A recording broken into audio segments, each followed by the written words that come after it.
You're listening to Leadership Powered by Common Sense with your host, Doug Thorpe. Here's Doug.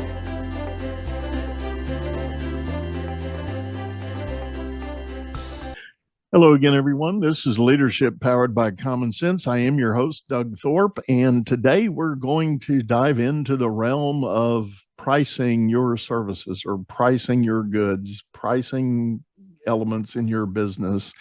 My guest is a gentleman named Per Sjofors. I think I got that right, Per. I think you. Yes, very much so. Kudos to you. Close. Okay. You won the big prize. All right. Good. As you can probably detect, Per has a bit of an accent. Tell the people what part of the world you're from. Originally Swedish. But I on the way to the US, and I lived here in the Los Angeles area since 1994.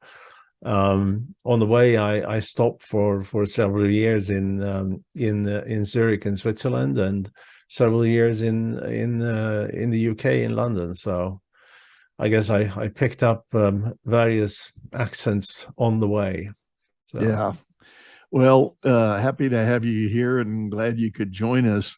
Now, Per is an expert in the field of pricing. As you can maybe see in his little tagline there, it calls himself the Price Whisperer. How did that come to be?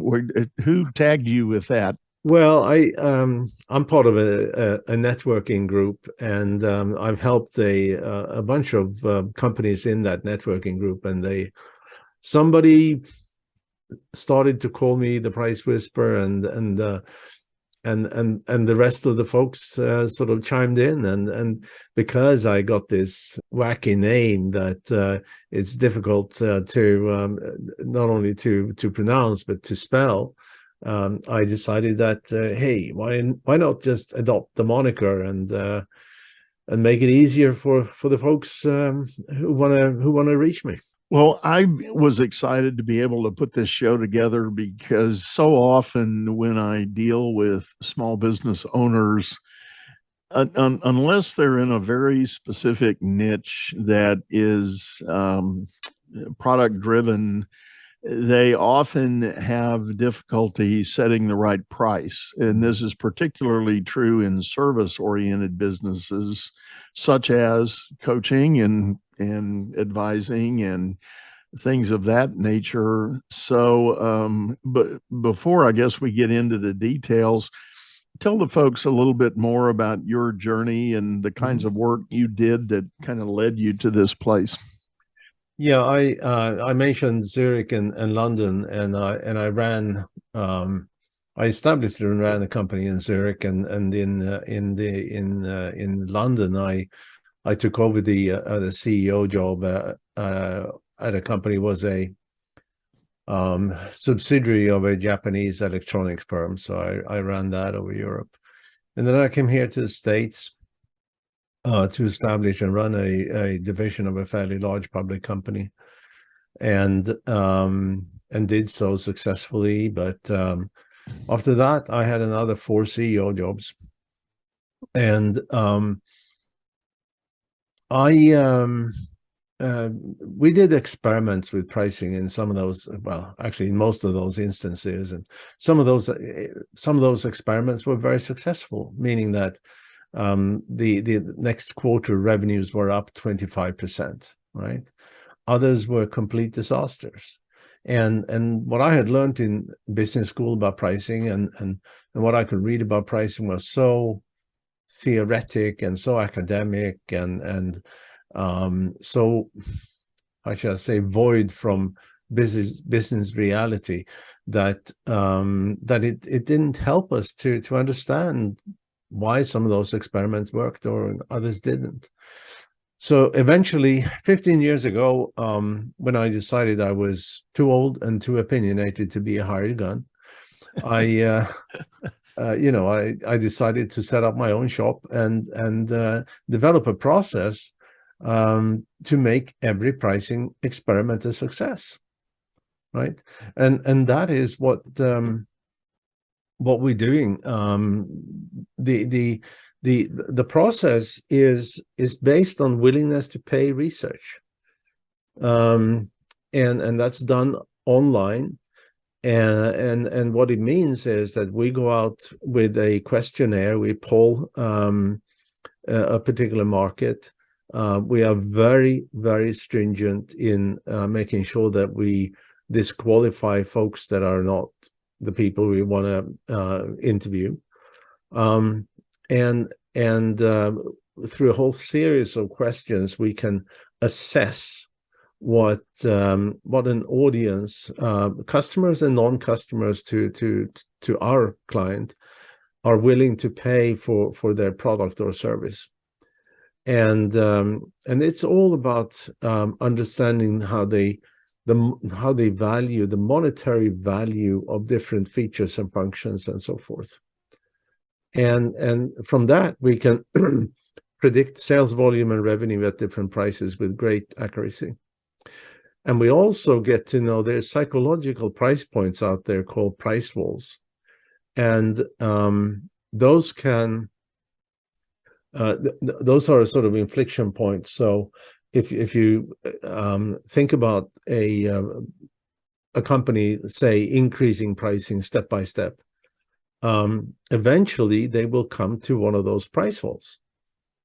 And in some cases, crossing a price wall can half the sales volume, right? Yeah. Now, if you look at it from the other point of view, let's say that you were a little too high priced, and you lower your price and you get to that same price wall, suddenly your sales volume have doubled. Yeah. Yeah. You know, I'm going to go back on the key word you mentioned at the start, doing pricing experiments. And I'm tending to take that word very literally, thinking about the scientists in the lab and the methodology for performing an experiment. You basically, if in my high school chemistry teacher's going to turn over in his grave when I say this, but as I recall the teaching, you basically pose a theory of what some reality should be about, and then you begin testing against that theory to prove or disprove the theory. So are we literally talking about that kind of approach to setting a price? Well, no, the testing prices is I mean, and this is what so many companies do. They go to market, and then maybe they don't sell as much as they want, or as much as they thought they would, or their revenues are not what they thought they would. So they start doing some price testing, right? Now, the key is to understand that everything you do in your company affects your ability to price. Okay. And that's why you need to take a holistic view on pricing. And what I mean with that, and this is why testing actually doesn't work. What I mean with that is that, let's say, in the case I just mentioned, the company goes to market with a certain way. They have a certain marketing message. They use certain channels and so forth for marketing, right? And then they do price testing. The problem here is that whenever you go to market with a certain message and positioning, that is accepted by a portion of the market, right? And a portion of that portion becomes your customers. Now, so you when you do your price testing, you only testing price for that portion of a portion that is your customers, right? It may well be that there are other customer segments out there that would be willing to pay much higher prices if you had a different message, if you had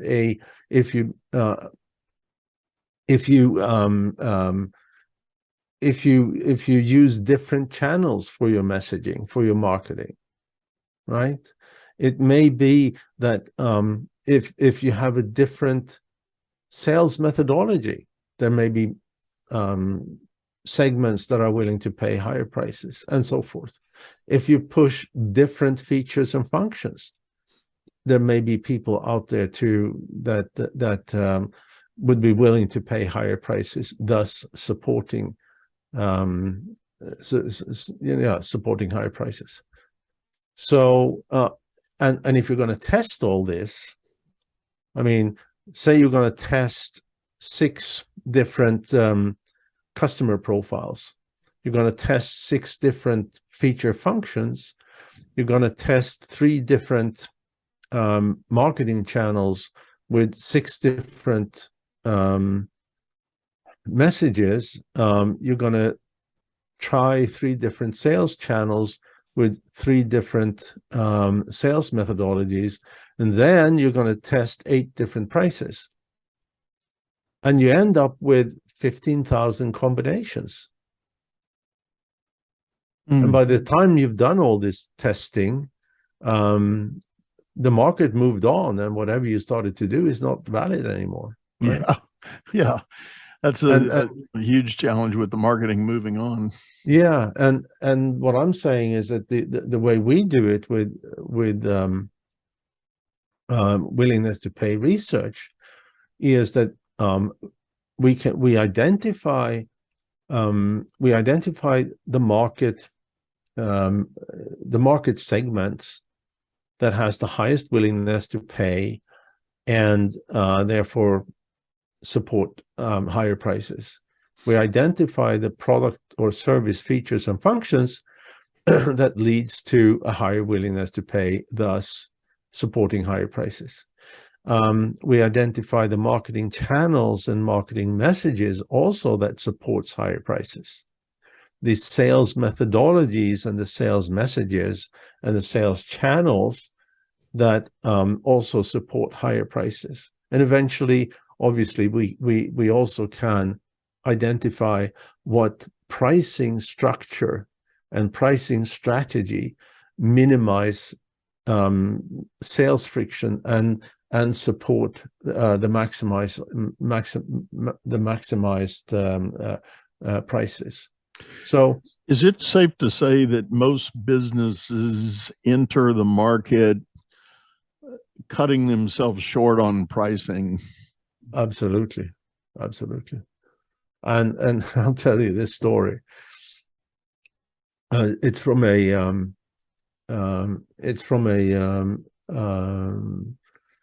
SaaS company. A CEO told me this, that I decided, he said, that our price is going to be $165 per user per month. And then he continued, but I don't know if that's the right price. Maybe it should have been 99. Maybe it should have been 250. But 165 just felt so good, right? He guarantees leaving money on the table, right? On the other hand, I just spoke to a couple of days ago the CEO of a prior client that what they do is that they sell a service, and they sort of, people are their clients are rebuying that or renewing it on a quarterly basis, right? So they were underpriced, and we said, you can increase your prices, and so I asked him, how did it go? Well, he said, we just did the recommended price increase for the first cohort, for the end of September, and he said, we lost a few customers, but revenues are up 150%. It is such an interesting conundrum, and there's so many stories out there. I'm reminded of one. There's a drink brand, at least in my part of the world, called Topo Chico. It's a mineral water, bottled mineral water that is actually now being produced by the Coca-Cola company. It's been back and forth as a private brand for a number of years, but it was predominantly a Texas-based beverage. You couldn't get it anywhere else because it literally comes from a mineral spring south of the border in northern Mexico. It's bottled and packaged in glass bottles, very, high cost production. Yeah. The company tried entering the California market. They figured, well, Southern California is not too different from Texas as far as demography, but they couldn't give the stuff away. They were selling it at 79 cents a bottle. They were using the usual message that had been wildly successful in Texas, but it wasn't getting any traction. They started experimenting. They started increasing the price 10 cents a bottle. And at 89 cents, volume went up. Yep. 99 cents, volume went up further. Yep. They finally got to something like $1.39 a bottle. So what is that? A 60-cent delta, almost. Do the math. What is it? 85% increase in price. It was flying off the shelves. They couldn't stock it fast enough. Yeah. Well, that is so true, and we've had any number of clients. I mean, I can tell you another story. A customer who has they have a phone system in the cloud, so they sell. It's really a B2B SaaS service, if you like, and they were so underpriced that we recommended them to quadruple their prices. Now, they didn't do that overnight. They inched them up over about a 9-month period. And then when I spoke to the CEO, he said, our sales are up 25%, right? And this is at, 4 times the price. And then he continued to tell me that, and I'm using his words here. He said, and we got rid of the bottom feeders. Yeah. Right? And we now have a more professional level of customers. So our customer support costs have gone down with 80%. Which, if you do the math, and for those businesses that don't always think of total margin, but if you think about margin in their business for every dollar of sales, what you're spending to support those sales. Yeah. If you drop your customer support call volume, that's a big cost to operate that evaporates and goes straight to the bottom line. And this was, now they're a bit more, this was a small company. I think they had, when we were engaged, they were in $1.5, maybe $2 million. So the return on investment for that particular company was like a week. It is interesting, the mindset that a business owner or a leadership team can get into about their pricing. And for an early stage company, there's always the fear that if they overprice, they're going to get nothing. So there's no revenue coming in the door. And they're willing to set that more palatable entry point for pricing, because perhaps they haven't even done the research to know where that higher price segment of the market is. Because most of the time, I'm guessing that's not vividly obvious from the start. It's maybe has a little more mystery to it, maybe, to find who those are. No, the problem here in if you have a new company that comes out with something that is disruptive of any kind, this customers buying disruptive products or services, for that matter, are never price sensitive. They're buying for all different reasons, but price or low price is not one of them.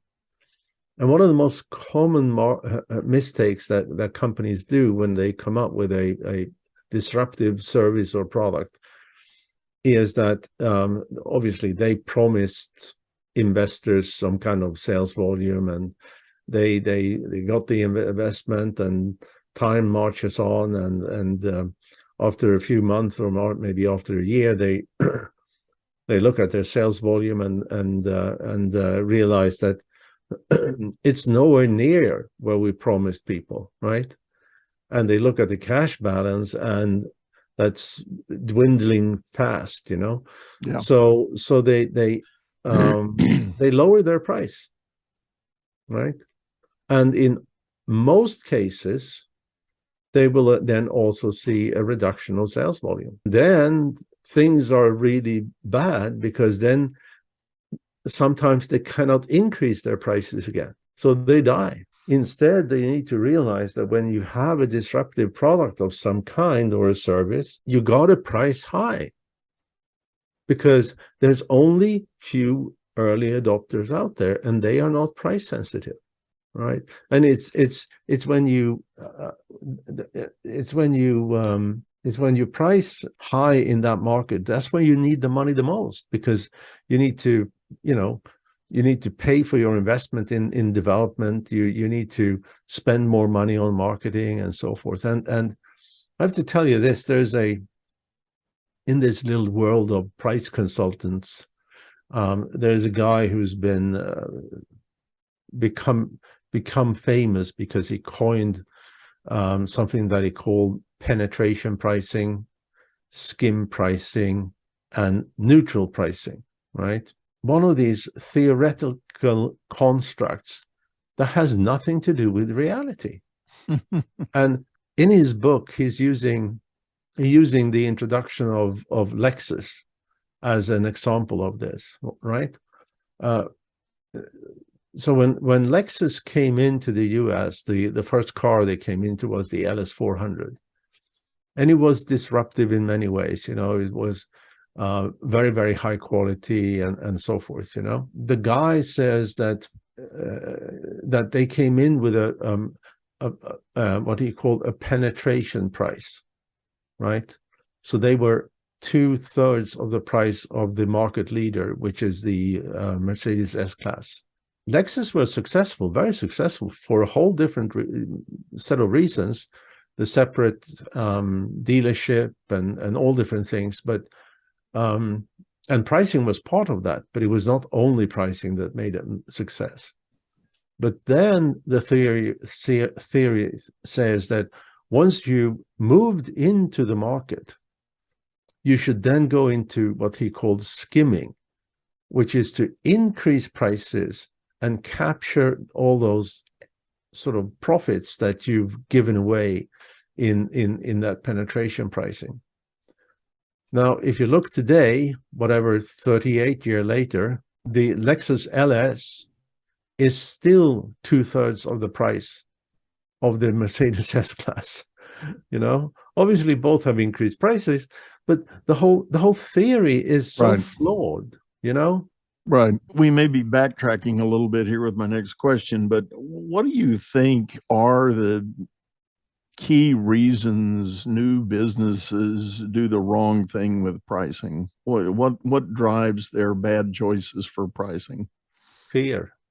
Okay. It's absolutely fear, and so many people out there, entrepreneurs, that believe that buyers are buying for low price only, right?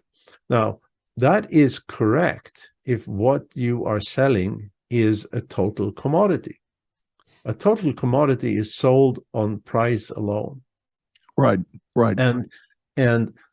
But if you start a company of some kind, products or services, it doesn't matter, you have to find ways of differentiate yourself so you're not a commodity. How do you do that? Well, it ultimately goes back into understanding your customers better than the next guy. And are you familiar with the commoditization death spiral? Yeah. Where often you start with, let's price as our competitor, right? And that by itself then generates downward pricing pressure. And then the next is, why don't we have the same features as our competitor? And why don't we market the same way? and in the end, the company is on life support and may or may not survive. Yeah.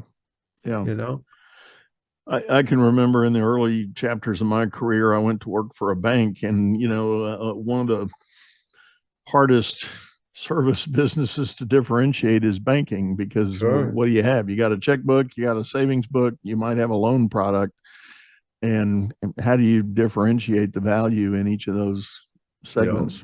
Yeah. So big challenge. Look at the the gas companies that obviously today they have a field day because they use the scarcity of oil and the war in Ukraine and stuff like that as a reason for jacking up the prices way more than their costs have gone up, right? And they're suddenly they're sitting there on bank accounts with billions of dollars, and obviously some of that is going to be funded back into more drilling, but if you think about how much money they're spending on trying to differentiate the one gas from another, we have this additive and we have this other additive and so forth, all to try to convince a portion of the market to pay 15 cents more for a gallon, right? Yeah. And some, for some people it makes a difference. Yeah, it does. I'll tell you what, Per, we're going to take a short commercial break here. It's time in our program to do that. And when we come back, we're going to get a little deeper into the idea of methodologies for fixing a better price, setting a better price, I should say. Fixing is a bad word. Yeah. But hang with us, folks. We'll be right back. Business is all about solving complex problems as fast as you can create them. Become the best problem solver by leading others to greatness too. And the first step is going to DougThorpe.com. Doug Thorpe is known globally for coaching entrepreneurs and business leaders, improving their performance and the work output of everyone surrounding them. You can find health, wealth, and happiness by learning to lead others to health, wealth, and happiness. Go to DougThorpe.com now and order Doug's books or hire him to coach your managers. That's DougThorpe.com. Well, we're back, everyone. This is Leadership Powered by Common Sense. I'm your host, Doug Thorpe, and I'm visiting with Par Chauffeurs. And we're talking about pricing. He is known as the price whisperer. And as we were talking in the green room during the break, I want to start out with just the basic question. What are some of the common mistakes small businesses or mid-cap businesses make when they try to establish their first round of pricing? There's I know a lot about that. and maybe the first and the most severe mistake companies do, and that is simply not realizing how important pricing is, right? Companies who take price in as a and make price their pricing strategy as a center point of their business strategy always end up being the market leaders. Those are the ones that grow fastest. Those are the ones that have the highest shareholder value. Those are the ones that also have the resource to deliver more and better product or services to their clients. Those are the ones that have better customer support. Those are the ones that hire the best people that are more expensive, right? And a lot of it is small decisions that are happening, and I want to go to the mistakes, but let me just do the one thing that I think is very important. If you look at any company has a profit that comes from only three variables. It comes from the total cost of the operation, it comes from the total sales volume of whatever you sell, and it comes from the price of whatever you sell, right? And if you and I have this thing that I call the 1% challenge. If you imagine that you can increase your sales volume with 1%, that for the average company adds 3.5% to profitability, to its profits. If on the other hand you can decrease your cost with 1%, 5.5% is added to profits. Now, if you can decrease your discounting with 1% or increase your price with 1%, profitability goes up 11.3%. Right? So pricing has the highest leverage of these, right? Now, the challenge, have you ever failed to change anything 1%? Right. You know? So Yeah. I'm saying that when you put pricing as a centerpiece in the company's business strategy, and everybody, most everybody in the company are aware of these facts, things becomes different. Salespeople, no, you can't give 15% in discount, you only give away 10, right? Product manager says, well, couldn't we split this bundle product into 2 different products and 2 different SKUs and sell them separately, right? So we have 2 things to sell instead of 1, and therefore our overall price is going to increase, right? And so forth. So a lot of, and when it comes to price itself, it's going to be, well, should we be $82 or should we not try 89, right? and so forth. So a lot of small decisions are going to make a difference. But the 3 top pricing mistakes that I've seen is the first one is trying to price as a competitor, right? And this doesn't work. It doesn't work. Even if your competitor has prices on their website, you don't know what deals they're making, right? You don't know if maybe their website changing prices 8 times a day. You don't know if the website is geotagged so that if you come in from somewhere else, the prices are going to be different, right? And I have to tell you this is sort of a pricing story here. I was in contact with a large then private equity owned company, and we're talking $10-15 billion in revenue, and a tech company, and they said, we must be profitable. Our private equity, our investors have told us that they are not going to support us with more money, and yet we are getting this terrible downward pricing pressure. We've tried to increase prices, it doesn't work.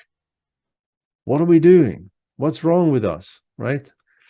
So I looked at their website. It was one of these long scrolling websites, and as you scroll down, there was it was text there from saying that look at our low prices, look how cheap we are. There were endorsements from people saying that these are the lowest prices, and I've never seen prices this low. So whatever the price was, that when you scroll down, you had an expectation of that it would be dirt cheap, right?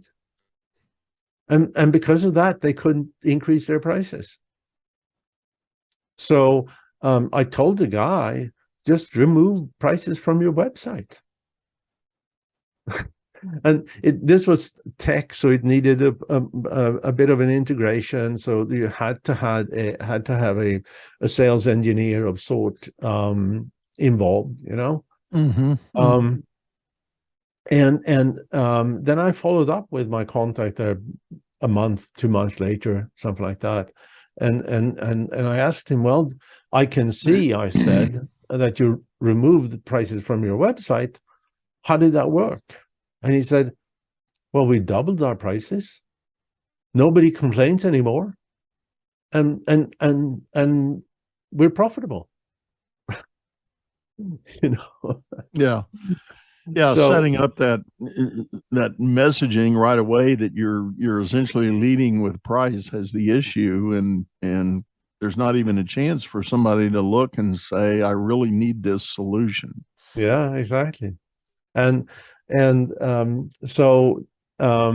pricing to a competitor is not what you want to do, because that's the very first step into that commoditization death spiral, you know. Yeah. The other is there's people out there saying that, oh, we price to the market. What does that mean? You know, yeah, of course, if I sell grains, if I sell pork bellies or oil, I know what the market price is because it's public. But if you don't sell any of those items, there's no way you would know what the market price is. Right. Right. And so market price then becomes a euphemism for guessing or gut feel, or like the story I mentioned, $165 felt good, right? Yeah. And all of those are prices that guaranteed leave money on the table. And then the third very common mistake is to use cost plus, you know. So my cost of developing this widget is X, so I add a margin on my top of my cost.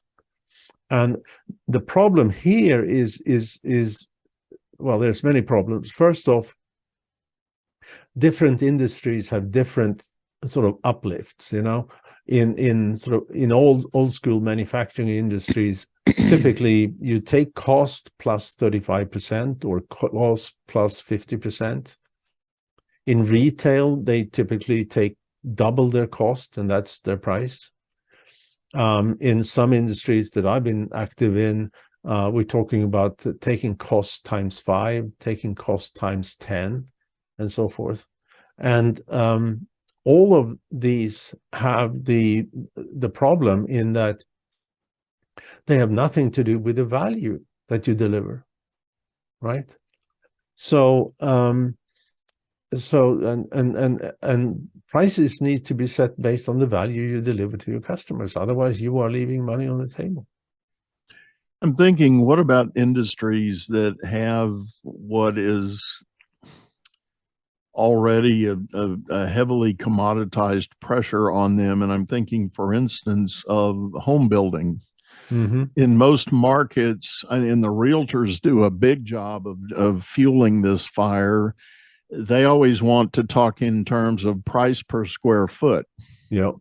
So if you're building a 3,000 square foot house and your market is $200 a foot, that's a $600,000 house. Mm-hmm. End of story.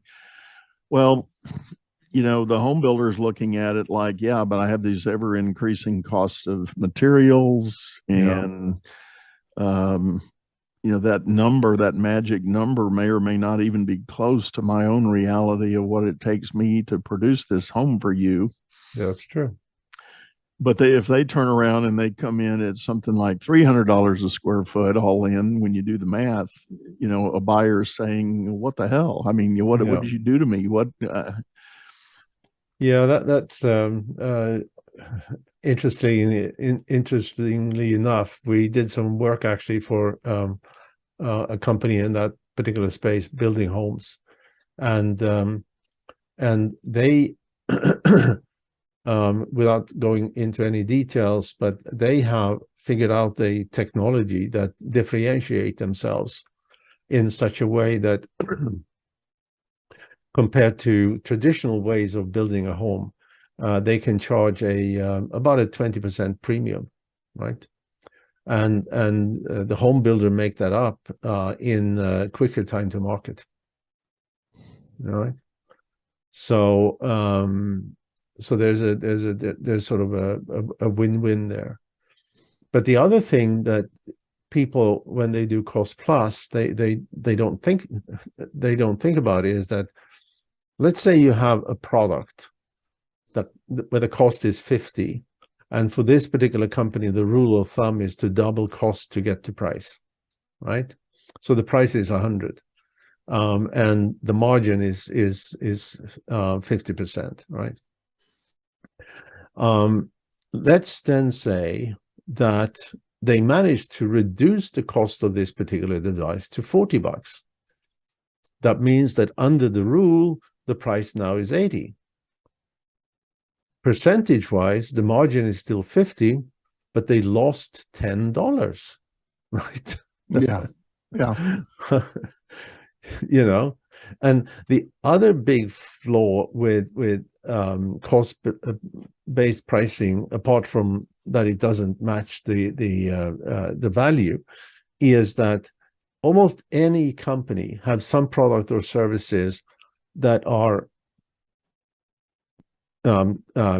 unique in one way, some product or services that are complete commodity, and some product or services that are sort of in between.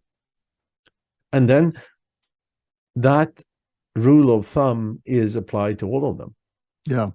Which means that the unique products are terribly underpriced. It means that the commodity products probably are overpriced. And those in the middle could be whatever, you know. So one exercise that a company should do is to go through that set of products or set of services and say, which of these are commodity, right? And then once you know, you work relentlessly on lowering the cost, right? Because that's what you do with commodity product. Yeah. And you identify those squeeze all surplus cost out of it. Yeah. And you identify those that are unique, and for that, stop all discounting. Increase prices because they're unique. Yeah. Right? I like that. I'll tell you what, Par, on that note, I think we're going to kind of bring this to a close. Tell everybody how they can get a hold of you if they're interested in learning more. The best way of finding me is simply do a Google search for The Price Whisperer. Okay. You will find my YouTube channel. You will find me. You will find my books. You will find eventually my company's website. Great. Well, we will add all that into the show notes here for everybody to grab onto if you didn't catch it on the flyby there. But I really appreciate you coming on and sharing this because, boy, you know, the whole pricing decision is such a big part of business. And I have to agree that the majority of small and mid-cap businesses really struggle with it. Yep. And probably at the end of the day, leave a lot of money on the table. Unnecessary money on the table. Yep. So, all right. Well, thank you again. This has been a pleasure. And folks, we're going to wrap this up for today. And I want to remind everybody, if you're listening via audio, we do have a video recording over on the YouTube channel by the same name, Leadership Powered by Common Sense. You can catch us over there, hop over, subscribe, and leave us a comment, give us some feedback, let us know how we're doing, and give us some ideas of any other topics or guests you'd like to hear from. We're happy to open the vault and get in there and make that happen. So for now, we're going to sign off, say goodbye, and wish you the best. Hope to see you again soon. You've been listening to Leadership Powered by Common Sense, hosted by Doug Thorpe. If you would like to know more about the coaching and advisory services he provides, visit dougthorpe.com.